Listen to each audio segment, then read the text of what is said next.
After school, I thought more about what Malcolm had been talking about. Think cost of production. Think smaller. There aren't a whole lot of things smaller than cookies. They're even smaller than apples, not including those enormous black and white cookies at Snood's grocery store. Mom only gets those on special occasions, which means not enough.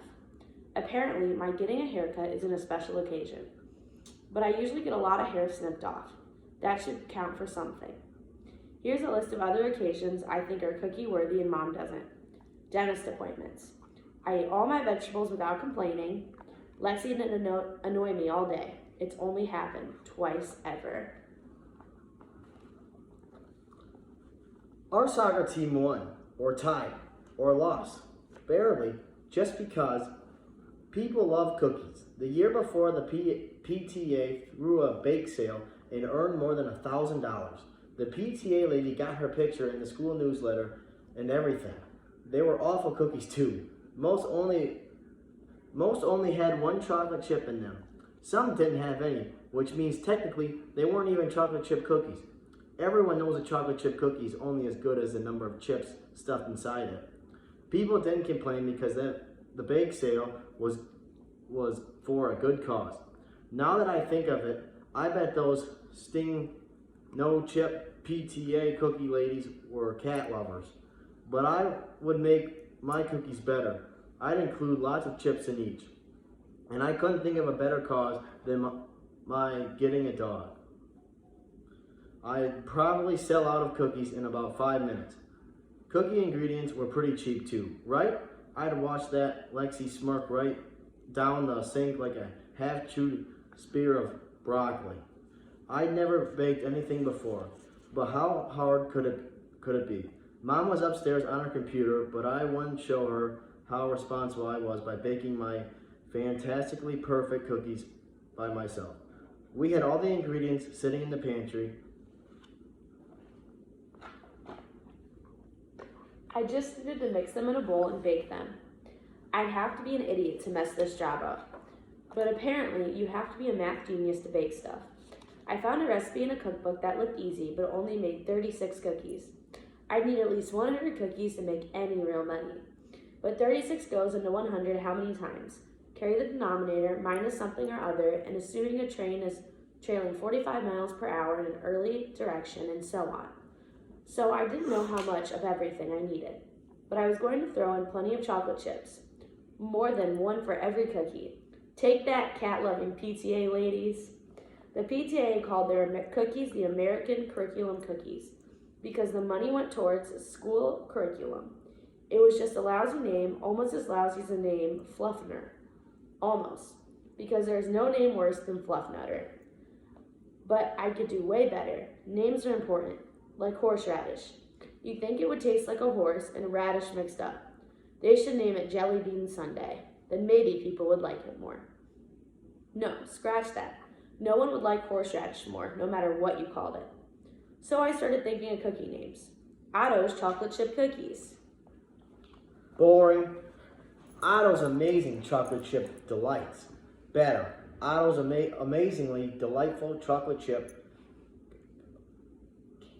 canine cookie confections. Bingo. Everyone loves animal cookies almost as much as they love chocolate chip cookies. I could make a chocolate chip cookie that looked like dogs. The idea was pure genius. I bet this is how Thomas Edison felt when he invented the light bulb. When people think of great ideas in comics, they have light bulbs drawn over their heads. What did people draw before Thomas Edison came around? Torches?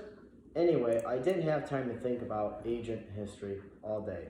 I needed to get to work. Lexi wasn't the only artist in the family. I would paint pictures of dogs on each cookie with Mom's icing tubes. They'd be so artistically excellent that Lexi would be begging me to make her posters for her. Otto's amazing, delightful chocolate chip canine cookies confections, 2 chips per cookie. 2 chips? Take that, Lexi. I look at the recipe. I needed to melt butter, so I put 2 sticks in the microwave. I also took out the other ingredients, sugar, flour, vanilla extract, and of course, chocolate chips. I removed Mom's giant mixing bowl from beneath the counter and prepared to get to work.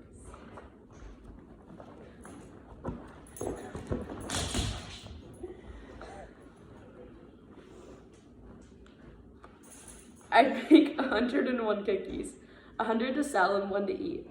Or maybe 39 to sell and 2 to eat. I'd play it by ear. Mom had a brand new bag of flour. It was hard to open, so I had to tug the ends and give it a rip. You would think the flour people could make bags easier to open. The entire side tore in half. Flour exploded everywhere and on the floor, on me, on the walls, and even on the ceiling. How does flour get on the ceiling? But ceilings are white, so you couldn't really see it unless you squinted. I scooped what I could off the floor and into the mixing bowl. Luckily, flour bags come in big bags, so there was plenty to scoop. Then the microwave beeped. I had some advice. If you microwave butter, use a bowl. Luckily, Mom had 2 more sticks. I dumped all the ingredients into the mixing bowl except for the chips. I was saving those. The recipe called for 2.5 cups of flour. I threw in 6 cups. The recipe called for a teaspoon of vanilla extract. I poured in 4. Or maybe I put in 4 tablespoons. I wasn't really sure. The recipe called for a cup of sugar, but everyone loves sugar, so I just dumped in about half the bag. Sugar is the best food ever. I mixed and stirred and then rolled the cookies into balls and flattened them onto our cookie sheets. Then it was time for the best part, my incredible dog pictures. After all, these weren't just cookies. They were Otto's amazing, delightful, chocolatey chip canine cookie confections. 2 chips per cookie.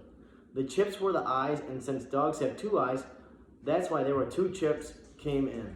Brilliant, right? We had 5 different icing tubes, and I used them all. Red icing for the dog's nose, green icing for its mouth, blue icing for its ears, yellows for its wings, and purple just to add purple. I know dogs don't have blue ears or green mouths. In the art world, you can do practically anything. It's called artistic license. It's not like a driver's license though. Moms don't get mad if you draw stuff, but drive the car down the driveway and they ground you for 2 weeks. I want to know what genius designed icing tubes. It wasn't Thomas Edison, that's for sure. You have to squeeze hard and then the icing plops out and makes a mess. My dog designs looked like blobs of random colors with 2 chocolate chips in the middle. I would have to change the name since there was nothing dog-like about my cookies anymore. I grabbed my notebook to write down new ideas. Otto's amazing, delightful, randomly colored cookie confections. Otto's amazingly delicious kaleidoscope colorful cookies, except those that are just yellow. Otto's amazingly delightful cookies with icing splotches that look like sort of dots if you squint. Maybe. I didn't like any of those choices as much as my canine cookie name, but you do what you can do. I put the cookie sheets with their cookie blobs in the preheated oven. Since I didn't have a great dog theme, I'd make some great signs. Legs would be all the way jealous too. I walked over to the downstairs computer to get to work. I typed Otto's amazingly delightful rainbow crazy cookies, 2 chips per cookie.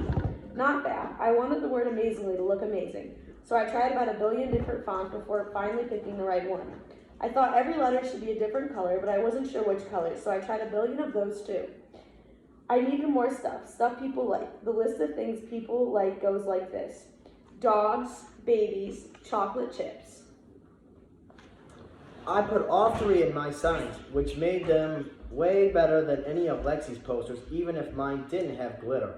I also added a picture of rainbow. People loved rainbows, although I don't know why. If you see a rainbow, it means it just rained. If it rains, you can't play outside.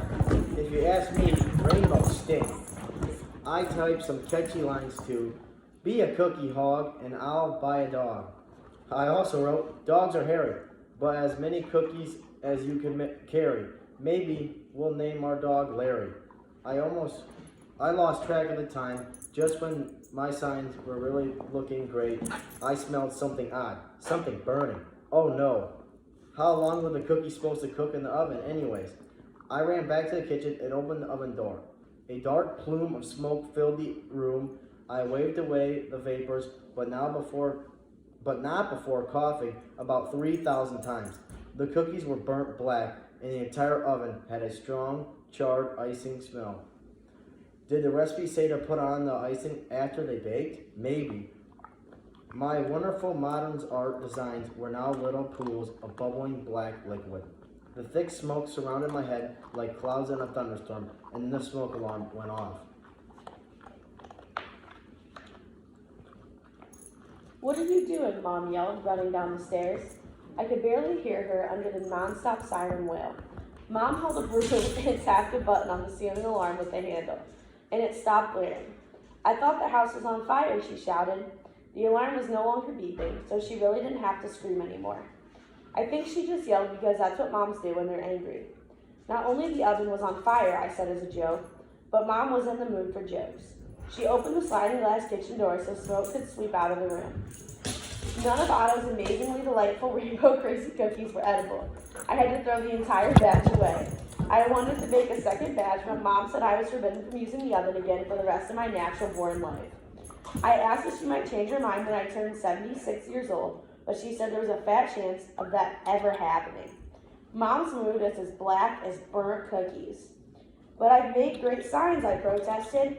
And I don't need to put glitter on them, like some people I know. You wouldn't want signs like those to go to waste, would you? She would. Mom didn't budge. She told me it was dangerous to burn food like that. It was irresponsible. And I was lucky she didn't ground me for the rest of the month. You can't ground me. I need to earn $500, I complained. Mom kept her frown on. I really like your hair today, I said, changing the tactics. And I love your shirt. That didn't make her any happier either. Mom said I couldn't leave the house until I cleaned everything up, even the flour that was on everything, including me. She also told me to get the stepladder so I could wipe off the ceiling. I don't know how she even noticed that. I held up one of the cookie sheets, but instead of boring cookie sheets, we have amazing, delightful, kaleidoscope, colorful, black cookie sheets, I said. I thought you said you could be responsible, Mom snapped. I'm being responsible, I argued. I'm responsible for almost setting the kitchen on fire. Angry moms have no sense of humor. I didn't think things could get worse, but I was wrong. After Mom gave me one more lecture about kitchen safety, and while I was scrubbing cookie sheets, Lexi walked in the room. She had been studying with friends, one after another. I guess she was done for now. Burnt icing does not come off cookie sheets easily, by the way. Neither does burnt cookie dough. As I scoured, Lexi wore a gloating grin. Interesting strategy, she snickered. Convince Mom to give you $500 or you'll burn the house down. That's not my plan, I huffed, using a plastic scraper to get off a particularly stubborn, hard-crusted dough crumbs. I doubt Mom would pay me $500 not to burn the house down anyway. I have lots of great ideas. This is just a small bump in the road to my fortune. You'll see. We are not getting a cat. I'd take you more seriously if your hair wasn't completely covered in flour. Snow White. I'm not Snow White, I grumbled, chipping away at burnt food in the sink. Maybe your friends, the dwarves, can help you. Just stay away from the poisonous apples, she laughed. Oh, that's right. You stole all of our apples yesterday. I'm not Snow White, I growled, shaking my head. Unfortunately, when my head shook, a cloud of flour erupted into the air. Lexi laughed harder. After I cleaned the kitchen, I had to shampoo my hair twice. I had soccer practice every Monday night, 6:30 sharp, and don't be late. So after dinner, I rode my bike to the soccer fields behind the school. The spring season started in a few weeks. We came in second place last year, and everyone on the team was back. We were aiming for the championship. After we warmed up by kicking balls back and forth, the stretching and running laps, Coach Drago split us into two teams for a scrimmage, the starters versus the scrubs. I was on the first team, as usual, and Malcolm on the second team, as usual. I played horribly. I missed easy shots and kept kicking the ball to the other team. Meanwhile, Malcolm had really improved thanks to my soccer lessons. Coach Drago kept on clapping when Malcolm had the ball and yelling at me when I had it.